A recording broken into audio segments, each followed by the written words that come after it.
Sometimes happiness, sometimes pain.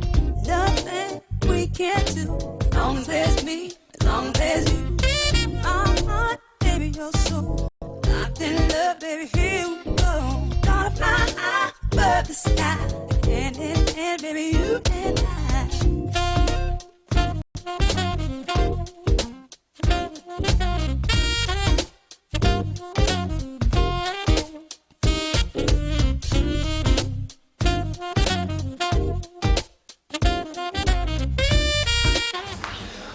Bueno, buenas noches.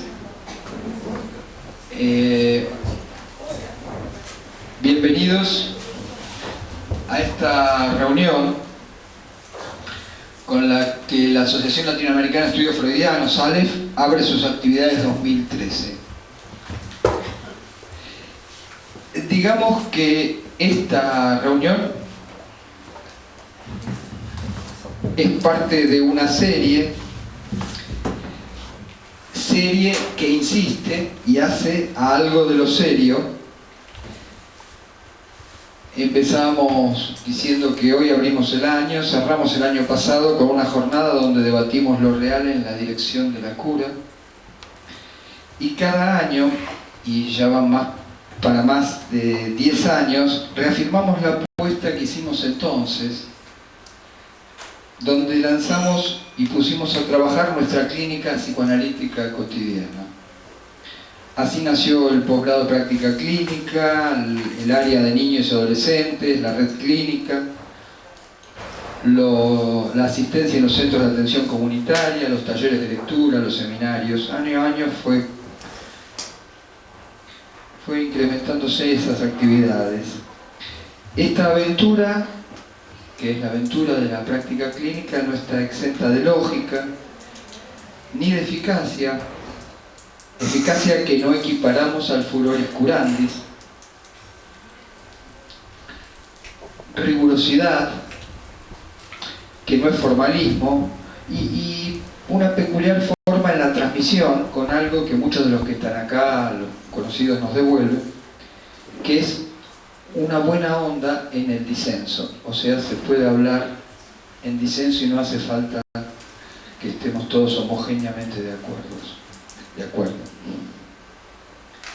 El tema propuesto es una mesa redonda, aunque habrá que imaginarla. La redonda, digo, la redondez. Sobre sujeto y objeto en la clínica psicoanalítica. La redondez es rectangular, es imperfecta como nos gusta a nosotros de alguna forma, y se trata de dialogar sobre un tema que es, diría, necesario, imprescindible para nuestra clínica cotidiana. Y para comenzar, invitamos a dos queridos y reconocidos analistas, Alfredo Edelstein y Héctor Yankelevich. Los voy a presentar, aunque muchos de ustedes ya los conocen, pero para nosotros es un gusto, un honor, un orgullo presentarlos. Alfredo, vamos por orden alfabético. Alfredo Edelstein es licenciado y doctor en Psicología por la Universidad de Buenos Aires. Tiene algunos temas de investigación en ciencias y psicoanálisis, topología y matemática, y es autor de muchos libros. Algunos de ellos son, desde el primero, Modelos, Esquemas, Grafos en Enseñanza de Jacques Lacan, El grafo del deseo, la pulsión respiratoria en psicoanálisis con otros colegas, la topología en la clínica, las estructuras clínicas a partir de Lacan, volumen 1 y 2, y editado en inglés, El grafo del deseo, The Graph of Desire, por Karnak. Dicta regularmente desde hace más de 20 años seminarios y cursos de posgrado y doctorado en sociedades científicas y universidades de Argentina, Bolivia, Brasil, Chile, Colombia, Costa Rica, España, México y Uruguay, y es miembro de Apertura en sus diferentes variantes: Apertura Sociedad de La Plata, Psicoanalítica de Buenos Aires, de Salta y de La Paz, Bolivia.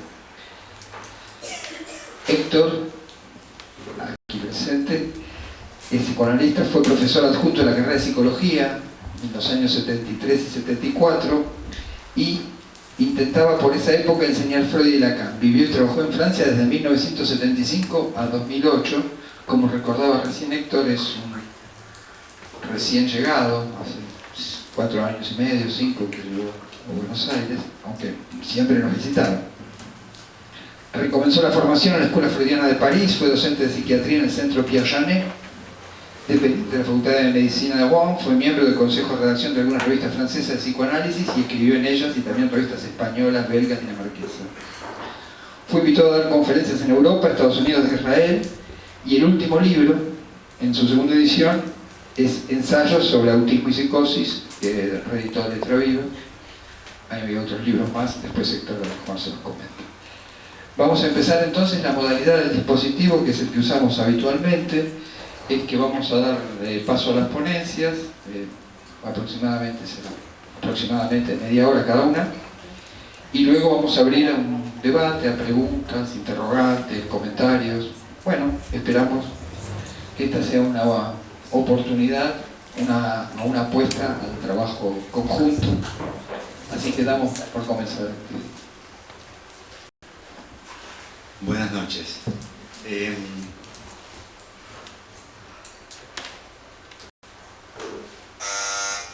Toda teoría de la modernidad implica una concepción del sujeto, una concepción del objeto y una concepción de su relación recíproca. La teoría de Freud también, incluso, por ejemplo, tomando en cuenta que la misma no cuenta con el concepto de sujeto tal como lo desarrolló Lacan. Yo voy a presentar el tema de la reunión, ya se darán cuenta por lo que escribí en la pizarra, desde la perspectiva de la teoría de Lacan del fantasma. Esa teoría se escribe de esta forma, en rojo, entre paréntesis, ese barrado y luego rombo, marca punzón, a minúscula cierro paréntesis y se lee la fórmula lógica del fantasma. En mi lectura la misma implica una novedad radical, fundamentalmente respecto a cómo se entiende,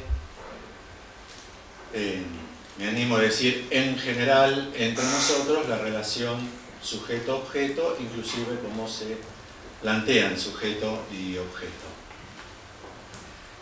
Voy a tratar de, en esta media hora, de presentar lo que en mi lectura es esa novedad, o sea, lo que sería la diferencia entre una escritura y la otra.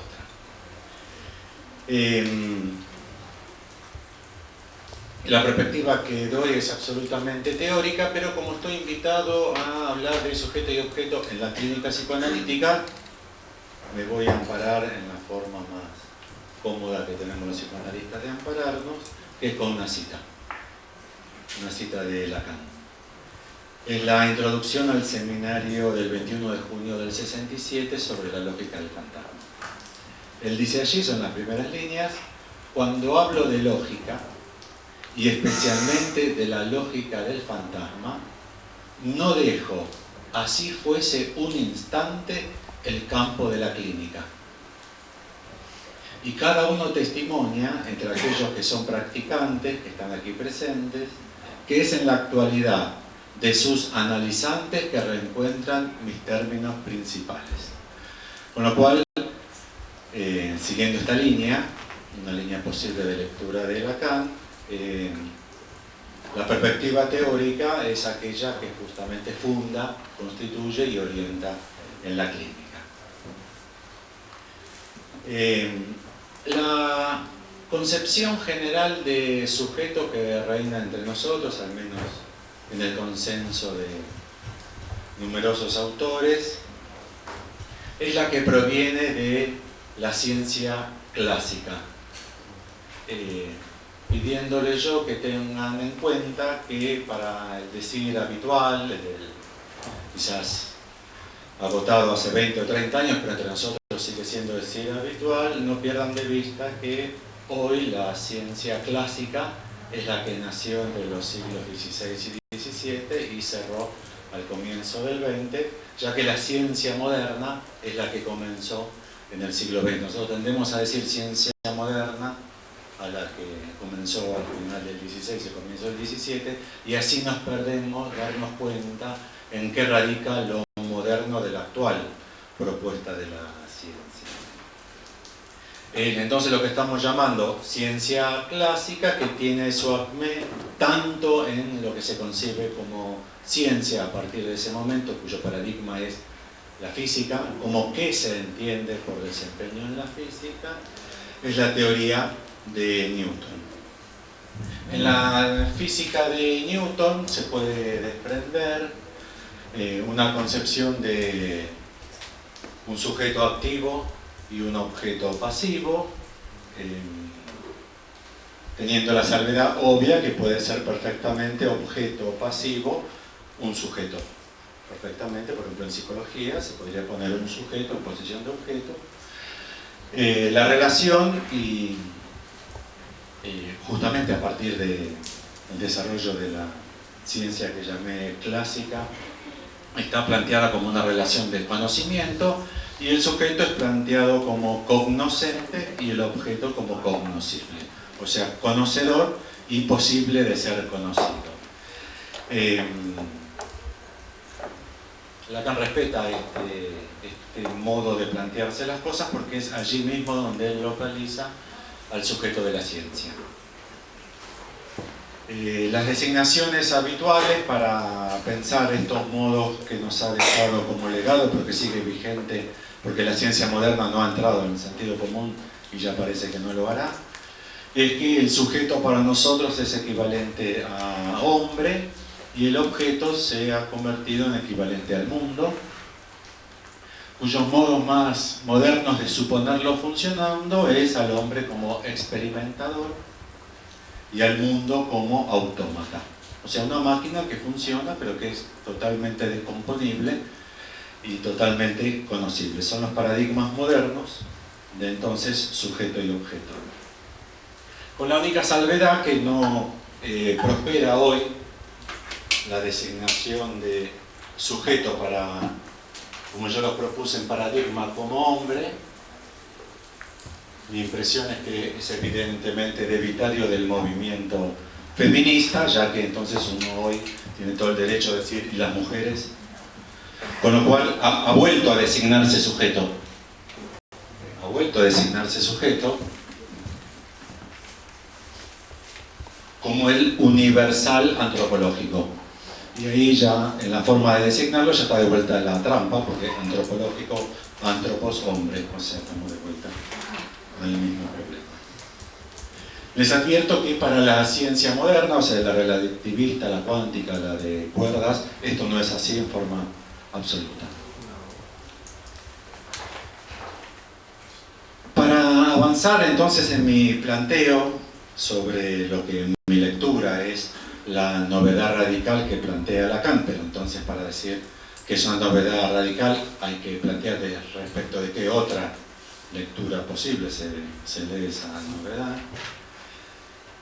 Hace falta primero, para seguir mi argumento, me digo que ustedes lo admitan, para seguir mi argumento, hace falta romper con los supuestos de equivalencias entre los conceptos freudianos y los lacanianos.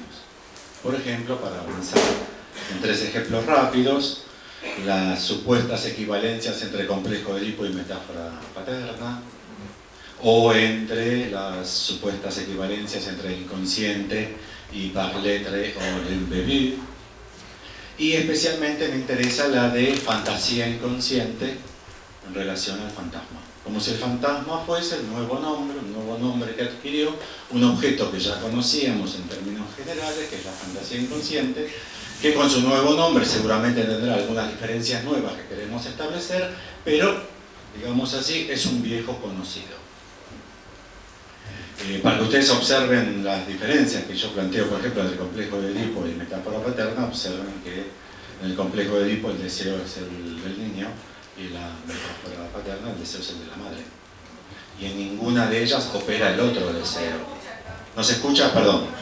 Les decía que para que ustedes tengan presente la diferencia que yo planteo que rompe la equivalencia en forma total entre complejo de Edipo y metáfora paterna, para dar solo un elemento, el complejo de Edipo, el deseo es del niño, y en la metáfora paterna el deseo es de la madre, y en ninguna de ellas se puede escribir el otro deseo.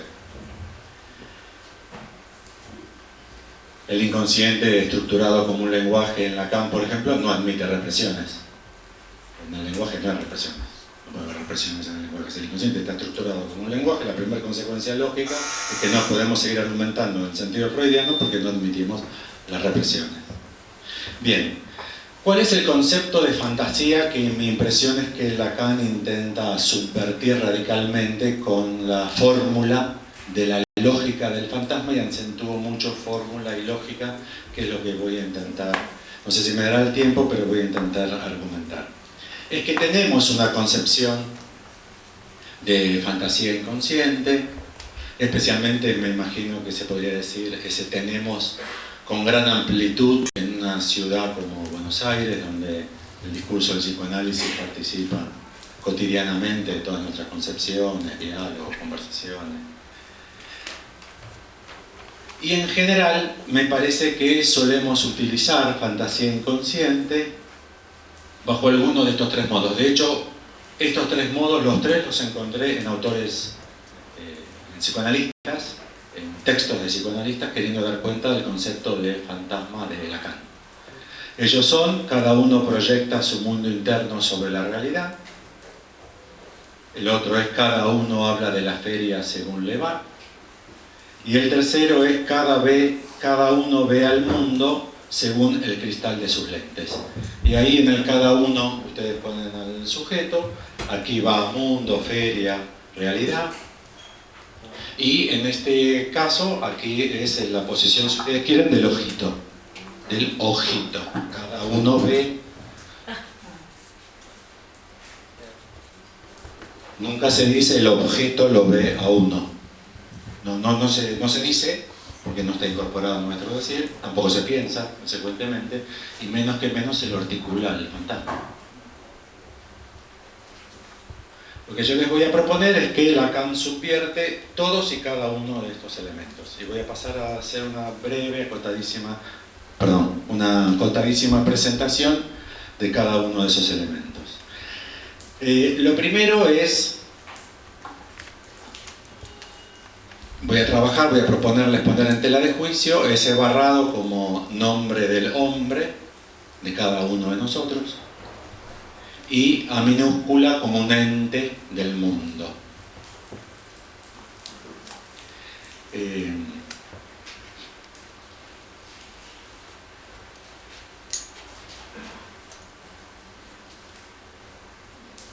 Hay muchos argumentos para ese barrado, para que quede argumentado con textos canónicos de Lacan que no es un hombre, una persona, un ciudadano, un individuo, que no se refiere a ninguna de esas modalidades de existencia. Les voy a proponer solo dos, si hace falta después vamos a las citas.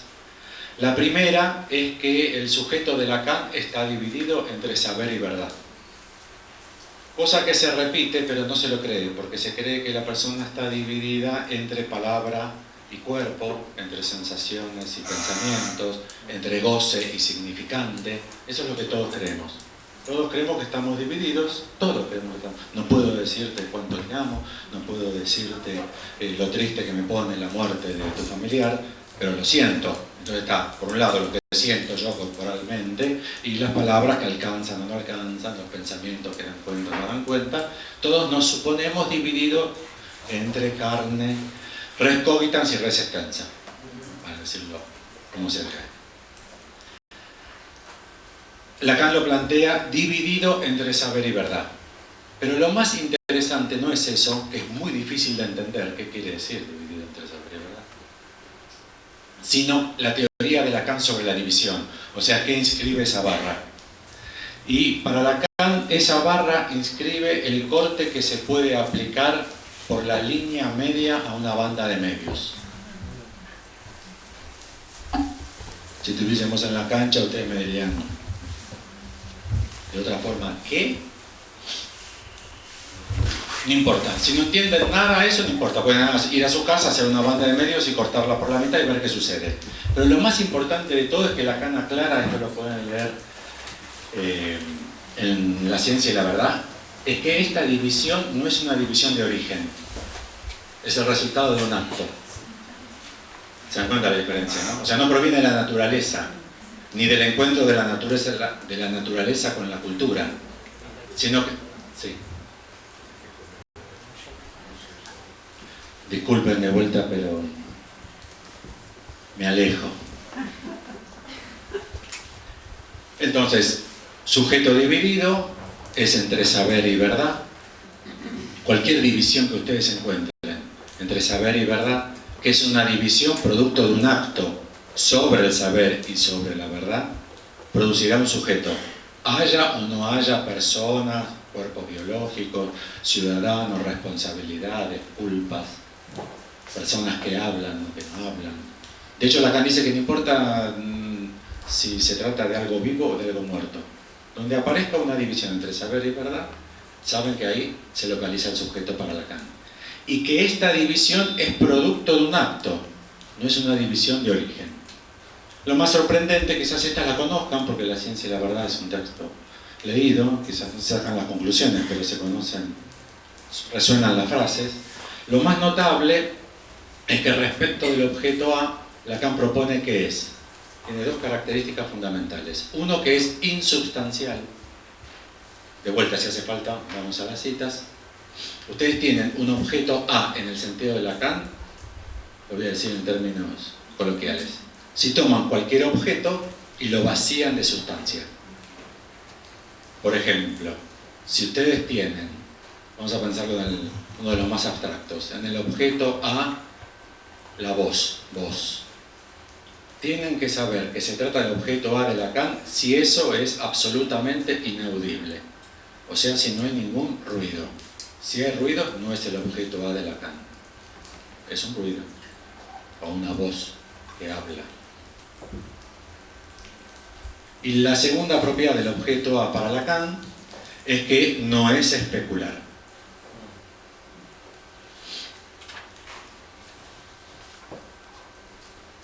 Lo demasiado de sustancia lo pueden obtener de la conferencia de Lacan que se llama La Tercera. Y en su versión del sujeto, un rasgo común a los objetos A en nuestra elaboración, dos puntos, no tienen imagen especular. O sea que se comportan, esa es una invariante topológica, la especularidad es una invariante topológica que se aplica a las superficies, con lo cual tanto el sujeto de Lacan es un ente, si se animan a hablar de ente, bidimensional, y el objeto de Lacan también. Por tal motivo, la relación, Lacan la va a plantear, esto es muy desconocido, aunque muy utilizado por Lacan. La relación Lacan la va a presentar como acósmica. Acósmica, una relación acósmica.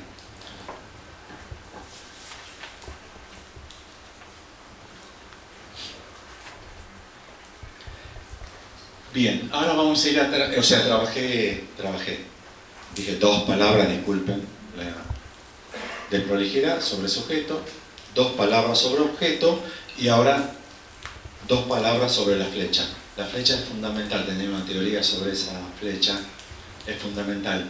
Ahí es donde se ubica la causa. Heidegger ubica en esa dimensión de la causa la responsabilidad. Es muy importante estudiar la responsabilidad. En el campo lacaniano se utiliza mucho responsabilidad, pero hay que ver qué queremos decir con responsabilidad. Y es la propiedad del discurso del amo que Lacan propone que hay que resolver en todo análisis. La flecha. Porque la condición de amo radica en la flecha. Si yo escribo S1, S2, S1 no es amo. Si pongo una flecha, doy a entender que S1 es amo. La condición de amo, la potencia de la esclavitud, radicaría en la flecha. Bien, para Lacan hay que transformarla esencialmente, él la convierte en un círculo. Vieron que él dijo que al comienzo que no era una mesa redonda, topológicamente hablando es redonda, porque topológicamente hablando rectángulo y redondo es lo mismo. Lo tengo que decir porque esto es un círculo y para ustedes sería un rombo. pero topológicamente hablando es lo mismo. No es tan importante eso, lo más importante es que es un círculo con una torsión. O sea que no tiene la misma posición, supongan ustedes izquierda-derecha, esto, que la posición izquierda-derecha que tiene esto. Que es como Lacan intenta operar sobre esto. Ahora estamos trabajando como Lacan intenta proponer, al menos en la clínica psicoanalítica, de cómo hay que sustituir dentro del sentido común la flecha. Yo no puedo criar a mis hijos porque yo soy huérfano de padre, entonces como no sé lo que es un padre, ahí la tienen funcionando plenamente. No se escucha. Inventé un ejemplo. Yo no puedo criar a mi hijo porque como no tuve padre, ya que soy huérfano de padre, no sé, como no tuve padre, ahí se aplica esta lógica. Como yo no tuve padre, entonces no puedo ser padre para él. ¿Cómo se opera en análisis? Hay que atacar esa lógica. Si ustedes creen que operan con la lógica dándole contra un ejemplo, no. Yo conozco muchos hombres que no han tenido padres, son de los padres. Ya se lo dijo la mujer antes. Inclusive el hijo ya se lo dijo. Porque el tío Roberto, que tu hermano tampoco tuvo, y mis primos lo han todo bien. O sea, no pasa por el ejemplo, es la lógica. El problema es la lógica. Círculo con una torsión lo pueden encontrar. Los seminarios yo los leo siempre de esta página.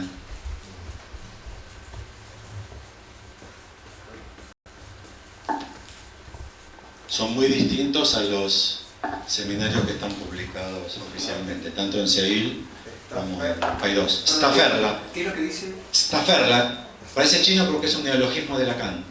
Es www.stafferla.free, o sea, no estoy haciendo negocios, FR de Francia. Están todos los seminarios de Lacan, se los pueden bajar haciendo clic clic a vuestra computadora. Son muchísimo más extensos, tienen muchísimos más párrafos de Lacan. ¿Están traducidos? No, francés. Yo no les prometí un lecho de rosas. Y Lacan propone que es un círculo con una torsión tanto para la fórmula del fantasma como sostén del deseo, como para la fórmula de la pulsión. Que es lo mismo que Lacan trabaja, por ejemplo, en el seminario 11, cuando él dice que le agrega al sistema freudiano la vuelta, porque en Freud solamente está el ida. Lacan dice, no, la pulsión es ida y vuelta. La trampa es que sea ida. Que de vuelta postula al amo. Es cuando se plantean los problemas, si el sádico, si la masoquista, si es ella que le hizo, es ella la guacha que le hace que él le pegue, si él es un hijo de puta que le pega a ella, ¿quién le hace qué a quién? No son temas fáciles, ¿eh? Bien, y además, no sé si es presente para ustedes, para Lacan esto es se articula al well de la alienación, que es el I, y el de la vuelta es el O. La lógica de la que va de izquierda a derecha, Lacan dice siempre tengan en cuenta la más oscura, que es la contraria a vuestra escritura. Esta es la más evidente, la más oscura siempre es esta, porque para nosotros va así el mundo. De hecho, nosotros creemos en la flecha del tiempo. El tiempo siempre va en una única dirección. Es cierto que para la ciencia moderna no es así. Se puede ir hacia atrás en el tiempo. No en película de ciencia ficción. En la ciencia moderna se puede cambiar el estado anterior de la materia. Yo puedo decidir hoy sobre ayer, si es corpuscular la puedo convertir en ondulatoria, y si era ondulatoria la puedo convertir en corpuscular. Y cambio el estado de la materia antes del experimento que ya realicé. Eso es los últimos 30, 40 años de ciencia moderna.